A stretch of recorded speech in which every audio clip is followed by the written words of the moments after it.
Donc je m'appelle Stéphane Zorzopian, j'ai été entre autres activités gérant de la fonderie de cloches d'Hérépian, fonderie qui avait la particularité de fabriquer aussi bien de la sonnaille pour les animaux, de la clarine aussi pour les vaches et des cloches d'église.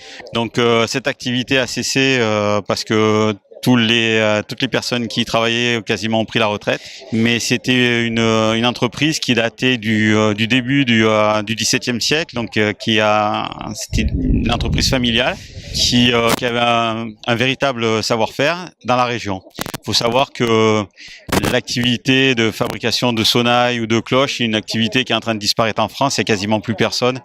Il reste un sonnailler dans les Pyrénées, un fabricant de clarines, un ou deux fabricants de clarines dans le Jura, et en cloche d'église, il reste plus que 2 fabricants de cloches d'église en France. Et en l'espace de 20 ans, la moitié des fabricants ont disparu, quoi. Donc il y a encore quelques fabricants en France, sinon c'est des produits d'importation en Espagne, il reste du monde en Espagne, en Italie, et pour l'élevage aussi dans les Alpes, en Suisse, et un petit peu en Allemagne, il reste encore quelques fabricants. Le problème, c'est que les cloches sont assez chères par rapport au coût des animaux, au prix des animaux maintenant. Puis c'est un peu passé de mode, on peut monter des GPS, c'est moins poétique, mais les éleveurs montent aussi des GPS en estive. Et puis bien sûr, on en entend pas mal parler ces temps-ci, c'est les riverains qui se plaignent du bruit que font les troupeaux. Et c'est pas que le fait des étrangers, c'est aussi même des gens qui ont vécu dans les villages avec des animaux qui commencent à plus vouloir entendre le son des cloches. Tout ça fait que, puis le nombre d'éleveurs et de troupeaux aussi qui diminue, tout ça fait que le marché de la cloche, c'est un marché, on va dire, qui n'est pas porteur. Voilà. Donc l'activité de la fonderie d'Hérépian s'est terminée il y a 4 ans à peu près.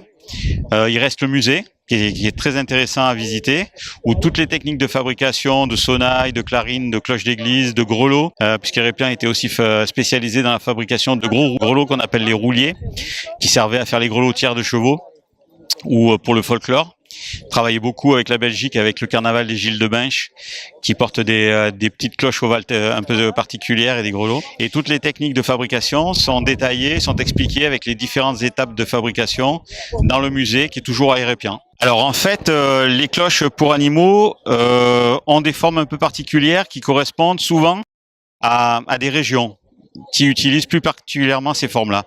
Ici, bon, on est au pied des Pyrénées. Les Pyrénées ont cette forme-là avec ce côté pointillé. C'est un son particulier, c'est un son assez sec, assez métallique, qui porte loin. C'est des cloches qui permettent de repérer des animaux très loin.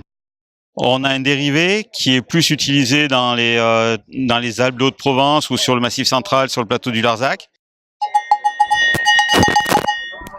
qui s'appelle la platelle. Ensuite, on a 2 autres formes qui sont, on va dire, plus classiques, qu'on retrouve un peu plus en France. Donc le redon, avec cette forme arrondie, qui a un son très agréable, un son assez grave, rond, qui porte assez loin aussi. Alors généralement, ces cloches sont portées par les meneuses de troupeaux. Souvent, au moment des transhumances, on voit les meneuses qui ont des grosses cloches comme ça, ou les ânes aussi. Et enfin la pique. Donc la pique qui a une forme droite et arrondie, et qu'on trouve un peu partout en France, qui a un son un peu mix entre tout ça. Et ensuite là on tombe dans des cloches des Alpes, cloches qu'on retrouve surtout dans les Alpes avec ce qu'on appelle la savoyarde, qui a cette forme ronde, qui a un son métallique assez puissant. Donc ces cloches, on les retrouve au cou des vaches noires suisses qu'on fait combattre. On voit des fois à la télé. On le trouve assez facilement sur les moutons ou sur les chèvres, parce que c'est un son qu'on entend bien dans les broussailles, et en plus gros sur les vaches. Alors la différence entre ces différentes familles, c'est que ces cloches-là des Alpes, ce sont des cloches en tôle épaisse emboutie, qui sont laissées comme ça, qui sont soudées et qui sont laissées brutes, tandis que celles qu'on a vues auparavant, ce sont des cloches qui sont en tôle plus fine, qui passent par une étape qu'on appelle l'encuivrage. C'est une étape au cours de laquelle on va déposer une couche de cuivre sur la cloche, qui va servir d'une part à faire entre guillemets les soudures, boucher tous les trous, toutes les fissures, et qui en plus permettra de de protéger la sonnaille des intempéries qui lui permet de vieillir de meilleure façon.